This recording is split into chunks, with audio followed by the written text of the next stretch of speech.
Good to see you guys. Welcome to another episode of the AI Profit Leaders Podcast. My name is Chris Weiser, your host for today. I am here with the one, the only Eddie Kee. What's up, my man? How you doing, buddy? Good. How you doing, Chris? I'm doing good, sir. Welcome to Austin. It's good to see you. Enjoyed it. So I'm really pumped about today's conversation because this is, you and I have known each other for a while, but as both as entrepreneurs, but also like through this whole AI boom, we've kind of watched this thing kind of start from zero and start to take off for me as a coach and a leader, but then also you as a business owner and a leader. Tell us about like what your business looks like, et cetera. And actually feel free to introduce yourself because I didn't do a very good job of that. So, well, I'm Eddie Kee. I own Kee Innovations. We're out of Canton, Ohio, Pro Football Hall of Fame town, and been in business actually since the late 80s. Damn, bro. Damn. Okay, so related to your background, and I'll kind of like set some groundwork here for our viewers. IT company owner, been in business since the 80s. Now, pivoting into AI. What does that look like? Like, where were you and what is it looking like?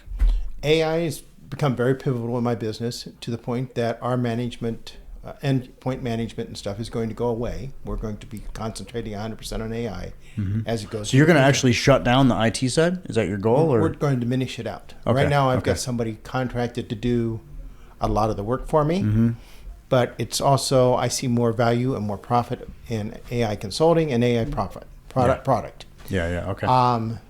Where we're going with it, it's AI. We don't know. Yeah. It's kind of driven on what the demands are for the marketplace, what the demands are for other businesses, and also just on the demand of where the technology is going. The technology is evolving day to day.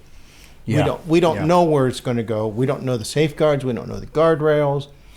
We know very little what we can do. And when we put something up, generally you end up having to modify it. So what's your overall approach? I know, and just so you guys all know, Eddie's in our AI Profit Machine program.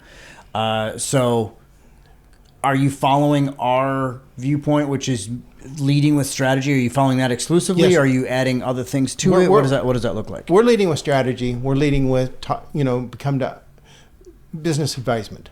So I've been a counselor for SCORE, business advisement. Yeah. Taking their model, taking your model, and working with it. Their model leaves a lot to be desired. But at least you can, once you get in a business and you start evaluating it and introducing them and talking to them, they start getting excited. Like I told you before, we've had a doctor that doesn't want to mess with AI because he thinks his practice could be replaced by AI. So instead of embracing it and growing from it, he's going to just ignore it. Yeah, so let's jump on that because I really like that strategy and that mindset. So you talk about the guy that is the business owner in a potentially AI displaced, or maybe not now, but in the next, and it's moving fast anyway. So it could be like 6 months to 24 months. He's probably going to potentially be, not probably, he will be in a potentially displaced scenario. But what you're telling me is by the mindset that leaders should have is jump on top of it as soon as possible. Correct. Stay as deep in it as soon as you can, and then lead with be an industry leader because you're going to be the last one to be displaced, and you probably won't even be displaced at all because all that stuff needs to get worked. Well, and again, I'm going to point out a little bit here. He's a younger man. He's going to be displaced. He doesn't realize it. He's still got 20 years to work. Yeah. He's still got 20 years to run a business or to be an employee. But not looking at it from on the business side of it, how can he be a business owner instead of being just totally doing his practice? How can he grow his practice? But also, what tools can he have that he can enhance and give out to a product to his patients? Can he develop a product around his services that the patients could be involved into? Because his core function is eyeglasses, and that can be replaced. So is this an optometrist or an eye surgeon, or what does it look like? Optometrist, okay. So, yeah, I mean, a lot of what they do, if they just avoid it, is potentially... So I think, really a good lesson there, and I think this is a great Eddie Kee soundbite, is, stay ahead of the game. Correct. And don't allow yourself to just be displaced, as opposed to avoiding it. Right? You want to give me a little overall thought on that? No, he should totally embrace it. And I look at his business and I look at other businesses, whether they're a product-based business, manufacturer, they're all core down. You have a product, you have a material list, you have a service. They can all be bundled and use AI to make it more efficient. Can he, and so like some of our customers, we have them set up with an AI advisory board. Mm-hmm. Some people are calling board of directors. I just call it an advisory board. That helps them put the experts in the room with them virtually, or they can now talk to it and get a response back. Yep. And the ideas that they get that come back to them are totally unique to them, totally unique to their business, totally unique to their product. And that can tell them how to grow their business. If they got more employees, they can roll this same advisory board out to their employees and bring them on board. And the ideas in the markets that they could actually tap into, they're not even looking at it. And it just makes people think about it. If you're going to ignore it and go away, I hate to tell you, you're going to be out of business. What's funny about that is, I want you to challenge me if you think I'm wrong on this. I think the ones that avoid AI the most are going to be the most likely to be replaced or displaced, because they're making that moat between them and success larger and larger and larger. Correct. Right? Well, and let's go to the skilled trades. They're saying AI is not going to impact us. It most certainly is going to impact us. Take it back to the one step, kind of like I was indicating before. Look at the automotive manufacturers. The skilled trades on the shop floor are being assisted by robots. Now those robots are getting AI, and they're getting more and more efficient. They're actually getting some intelligence around it, right? Correct. Yeah. So these people that work with them have to become the intelligence troubleshooters, smarts, and have the brains to be able to put things together. But if you look at the skilled trades out there, your plumbers, your HVAC, your electricians, 80% of what they do, I can replace with a little bot on wheels and send in there. Yeah. And that's being developed by some of the local universities. Yeah. It's funny. I was watching, you ever see that show Landman? Yeah. Yeah. So I was watching Landman this weekend. I actually took a little chill time, which is crazy. But I think it was Saturday night. I was watching Landman, and they were at this convention. And this was like all drilling rigs kind of scenario. And these guys were at this convention, and they're like, "Oh, there's the future, boys!" And it was literally a roughneck, like an oil roughneck, but it was a robot roughneck. And then it was like, so it was definitely put in that show specifically to hit some type of topic around that. So it's pretty interesting. As we drove down here from Ohio, and as I'm driving down here, I think a lot when I drive.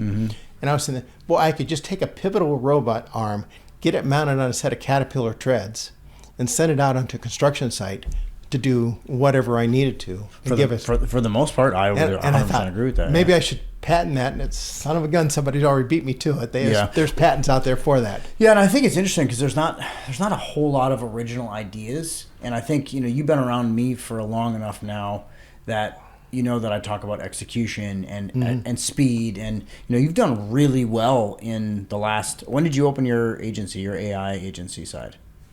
6 months ago? About 6 months before you came out and started announcing. So we started doing AI stuff a little bit earlier before the seven-figure program started talking about it. Sure. But I just started there's something here. I don't know what's here, but there's here. You just feel it, right? Right. And it's the same thing. I'm still saying there's something here. I don't necessarily know what it is. Selling tools is fine because I can monetize it on a monthly basis. But that's maybe not even where we're going to go in the long term. Yeah. Yeah. So let's kind of talk about what your agency does and what makes you guys unique. We start with an assessment, very similar to your assessment. We had started something a little bit before, and then I took what you have and tweaked it. Yeah. So we'll do a business assessment. And what I want to do is I want to get the business owner thinking about their business. Just think about your business. Think about how you're marketing. Think about how you're sales. Think about how you're manufacturing. Think how you're servicing your customer. Are you doing it efficiently? Could this be cleaned up? Could you give a better experience to the customer? Let's figure out how to bring AI into your business to be a supportive role, not a replacement role, a supportive role. And I think that's a little bit different than what everybody's going out there saying, well, you can replace 10 employees with it.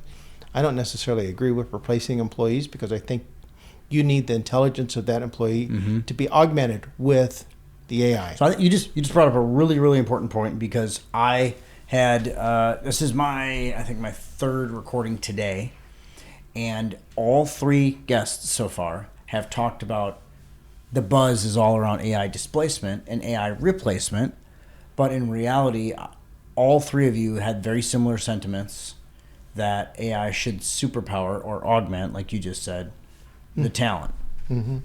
So I think, kind of the overall mindset, and disagree with me if I'm wrong on this, AI first leadership, leader or team, empowering AI down to their team, teaching their team how to be more efficient, how to be better, doing all these different things, giving them the tools, embracing the tools through guys like you, and the strategy to help empower that AI first leadership team to actually be AI first, and then supercharging all of the staff, top to bottom, right? So I think that should be the mindset and the goal.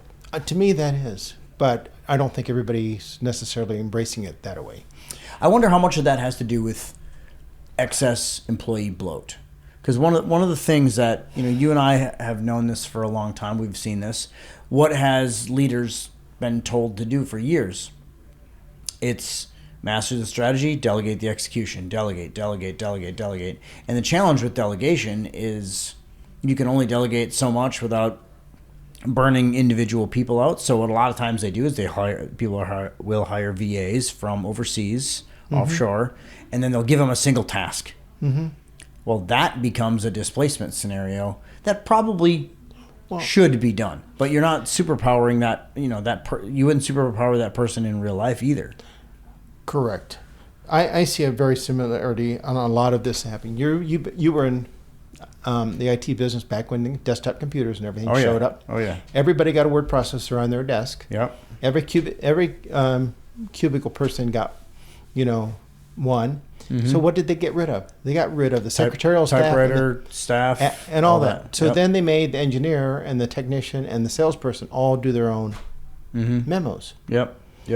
Did that improve their efficiency? I still vote that if they all had one VA for every 6 of them, they would be more efficient. I would agree with that. Yep. But they don't give them that. But this is where we're at right now. Is we're giving Eddie to do the same tools and the same changes that happened in the mid '90s to happen now. Yeah. And with those changes, we're going to be able to, make your staff more efficient.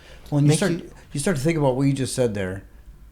It empowers that AI first leader to say, okay, I maybe didn't have the revenue to give you a VA per human, right? Or maybe even per 3 or 4 or 5 or 6, like you mentioned, but I can surely, for the cost to benefit analysis type scenario, I can give every one of you an agent. Right. An assistant agent. So now you've actually empowered that person, along with training, along with the systems, along with the AI first leadership and the right way to do it. You've actually made that person now 10 times more efficient, right? Correct. But you have to adopt a mindset in the ownership and in management, and also to the employee. Kind of like the security first mindset we had to get.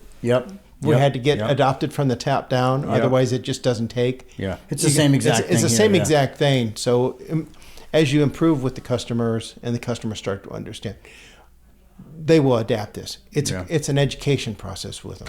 Now I want to ask you this. So you think about that AI first leadership piece, and let's say we got it all in place from top down. How important is strategy?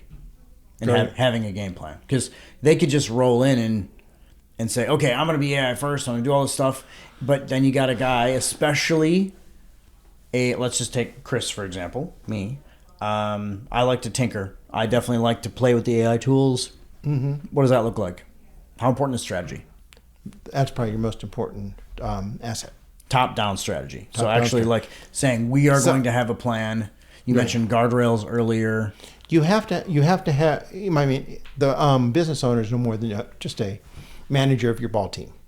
If he's not directing the outcome, do you get the outcome that you need? Yeah, without question, no. And how many don't is really the question. I think most businesses, they just do what they do, kind of like floating through it because it was just like what was always done. Well, it's I've been doing some counseling and business advising and stuff for the last few years, and what became is very important. And they started out as, we always got to get the businesses to write a business plan.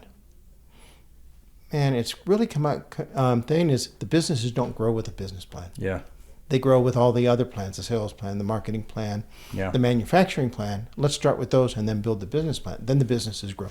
That same thing is going to happen here. You're going to have an AI plan, just like you have a cybersecurity plan, just like you have an IT policy. You're going to have it that's unique to your business and to address it.